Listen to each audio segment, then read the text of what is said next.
Nós vamos agora assistir o vídeo do Santo de Casa e logo após a gente conversa com o Tassiano, ok?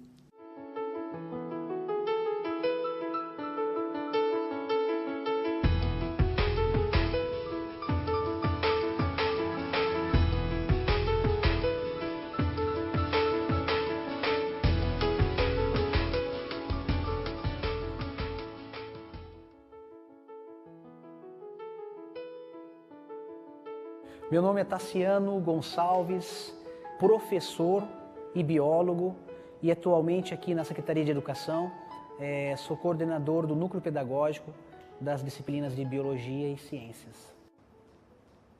Desde criança eu sempre tive paixão em aprender e, sobretudo, ensinar.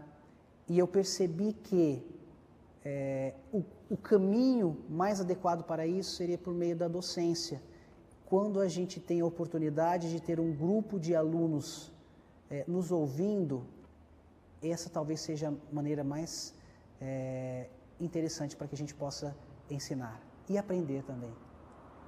Eu gosto de trabalhar com projetos porque eu acredito que o projeto é uma das alternativas para a educação do século XXI. Quando a gente trabalha com projetos, nós utilizamos aquilo que o aluno julga importante para a sua vida, mas nós podemos colocar os conteúdos que são fundamentais. Enquanto professor, eu trago para a realidade do aluno esses conteúdos. A ideia de construir a Casa da Vida surgiu há cerca de 8 anos, quando já biólogo, trabalhando com a questão ambiental, pude notar uma grande quantidade de lixo muito próximo à escola, realidade essa que os alunos também observavam. E um dos alunos, quando a gente pensou em fazer algo, disse: mas professor Tassiano, e aquela quantidade de lixo que nós temos? E a partir dessa reflexão do lixo nosso, de cada dia, que surgiu a ideia, mas era uma ideia embrionária.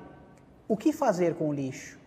Nós, através de pesquisas e de materiais que nós poderíamos reutilizar, optamos por trabalhar com o que tinha em grande quantidade no bairro, que era a embalagem longa vida.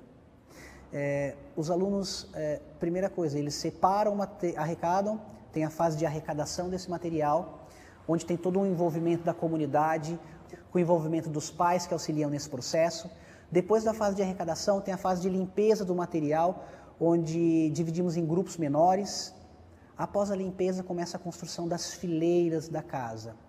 Começa a construção e, a partir daí, os alunos perceberam que era necessário envolvimento de outras disciplinas, mas de uma maneira natural, não de uma maneira engessada, onde o projeto ele já vem de uma forma pronta, onde o aluno é obrigado a trabalhar com outras disciplinas. Eles perceberam na prática que sem a matemática nós não conseguiríamos construir a casa, e perceberam que sem o conteúdo de geografia, muito menos, porque envolve diretamente as questões ambientais. E se nós não utilizássemos os princípios químicos que envolvido com o professor de química, nós nunca montaríamos uma casa e utilizar a embalagem como um isolante térmico, assim como foi feito. E desta forma, naturalmente, o aluno percebendo a importância e a funcionalidade de diversos conteúdos de disciplinas diferentes, eles puderam levar isso para uma maneira prática. E diferente do que muitas vezes é trabalhado apenas na teoria, eles puderam contextualizar e trabalhar com um projeto efetivamente interdisciplinar dentro do currículo do Estado de São Paulo.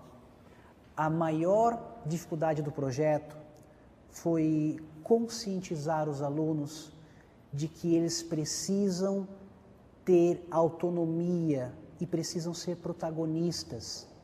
E muitas vezes nós, professores, temos a postura até de colocá-los como coadjuvantes no processo de ensino-aprendizagem, e eles, quando perceberam que eles eram os responsáveis pela construção da casa e não o professor, e que a minha função enquanto educador era apenas mediar o processo de construção da casa foi muito mais dinâmico, porque eles viram que tinham que assumir a sua responsabilidade, que se um colega não fizesse, o outro ia ser prejudicado, que se não tivesse a solidariedade e o comprometimento, a casa não estaria pronta.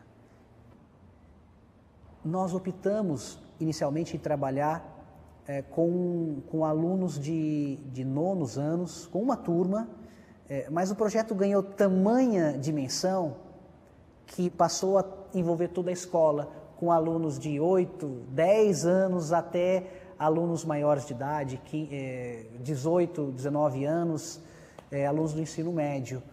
É claro que com tarefas distintas, mas o interessante é que os maiores, os mais velhos, ensinavam os menores e também vice-versa, porque os maiores aprenderam com as crianças menores como trabalhar em equipe, como dividir tarefas, a sensação de pertencimento, de fazer parte.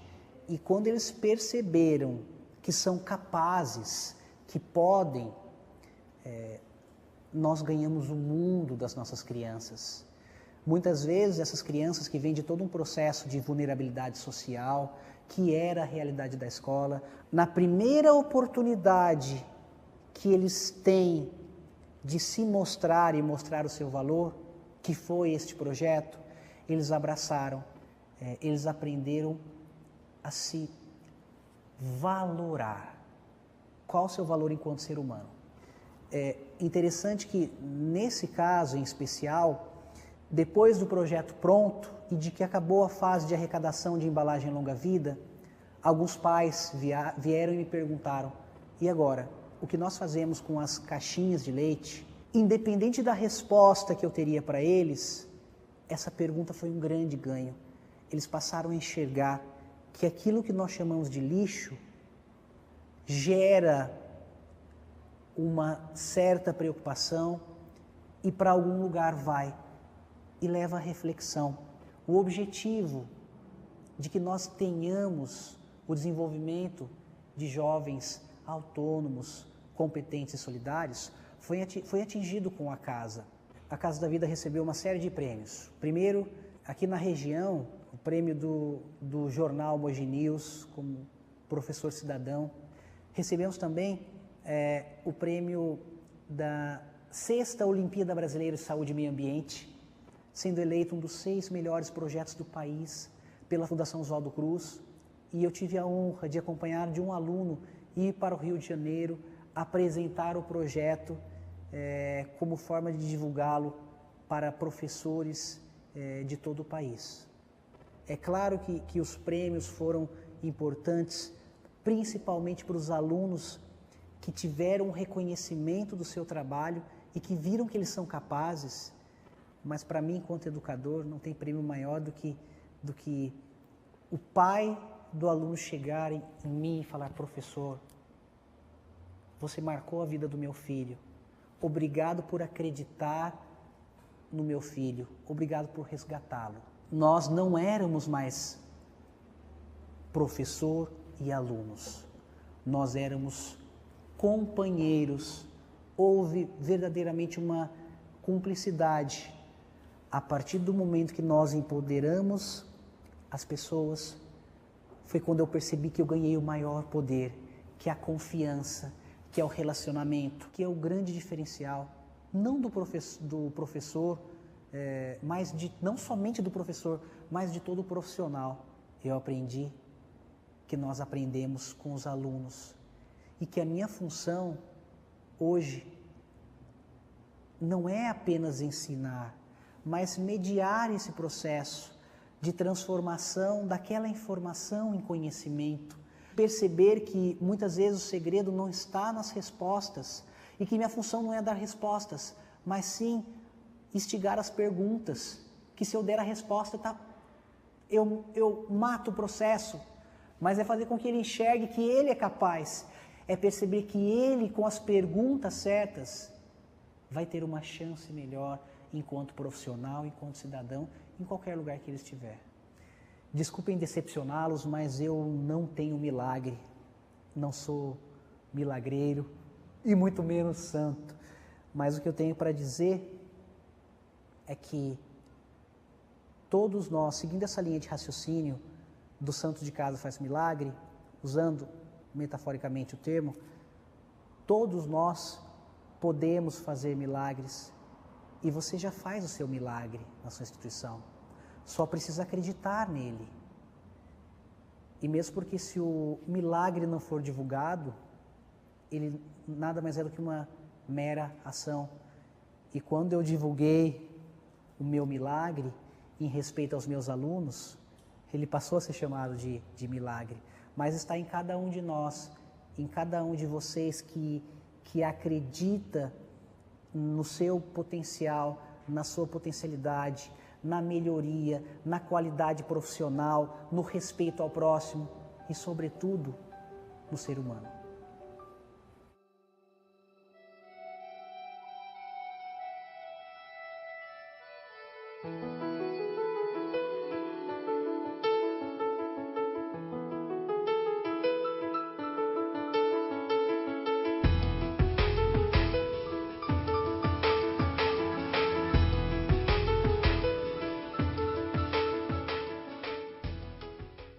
Tassiano, tem algumas questões aqui que eu acho que seria legal você responder. Uma delas é o seguinte: a sua crença passou por algumas provações.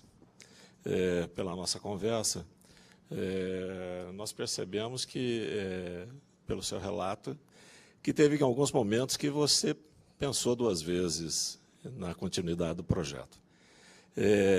Seus pares que estão assistindo esse vídeo, que estão assistindo pela internet, certamente poderão aprender com a sua experiência no momento de provação que você teve, junto com o trabalho com os seus alunos. Eu queria que você falasse um pouco sobre isso. Muito bom dia. Era uma casa muito engraçada. Não tinha porta, não tinha quase nada, mas muita vida. Vida de cada um dos alunos que colocou e depositou neste projeto a sua vida. É claro que, como todo projeto de vida tem suas dificuldades, este também as teve. Enquanto educador, passei por muitos. Em alguns momentos iniciais, pensamos em parar o projeto, em se tratando de uma realidade não diferente da realidade de outras escolas públicas brasileiras, com todo o contexto de vulnerabilidade social que nós enfrentamos. Tivemos alguns problemas, inclusive em relação a aluno que não estava preparado com aquela autonomia que nós, enquanto educadores, gostaríamos que eles tivessem. E logo no começo do projeto, tivemos sim vários empecilhos, porque quando a gente trabalha com projeto, tem que ter todo um dinamismo. Obrigatoriamente, nós temos que passar autonomia para o estudante, com responsabilidade. Tivemos sim alguns problemas, inclusive, até um problema que eu comentei com você aquele dia, problema de material que foi furtado de um colega em outra sala, e que, como a condição para fazer parte do projeto era o respeito ao próximo, paramos o projeto, estava disposto realmente a parar com aquela turma, se o grupo não chegasse a uma conclusão do que seria o mais correto. E foi nesse momento que um dos alunos envolvido na questão do desrespeito, ele voltou atrás e falou: não, professor, fui eu sei que foi uma atitude totalmente impensada, se desculpou, devolveu o material para outro colega em questão, e o projeto teve continuidade. E o mais interessante é que eles aprenderam com isso através dos seus atos, não através do que o professor teria para passar para eles. Alguma questão da plateia? Eu colocaria uma questão para a gente finalizar, que é a seguinte: um trabalho desse interdisciplinar é muito difícil você implementar, né? não só implementar, como fazer com que ele ocorra de forma habitual. Eu queria que você acabou fazendo esse trabalho de forma interdisciplinar. Eu queria que você relatasse como é que foi essa experiência, ou seja, como é que os seus colegas viram isso, como é que eles contribuíram com isso e quais foram as dificuldades, né, que você teve para que houvesse uma adesão não só dos alunos, mas como dos seus colegas. Inicialmente foi fundamental para o desenvolvimento do projeto que nós tivéssemos uma motivação, mas não no sentido preconceituoso, muitas vezes utilizado do termo, mas sim no motivo da ação de desenvolver um projeto que fosse de interesse para os alunos e para todos, para a escola também, para a comunidade em questão. A partir desse ponto, com a realidade que os alunos trouxeram, como nós podemos observar no vídeo, e partindo da necessidade dos mesmos, iniciamos com a disciplina de ciências.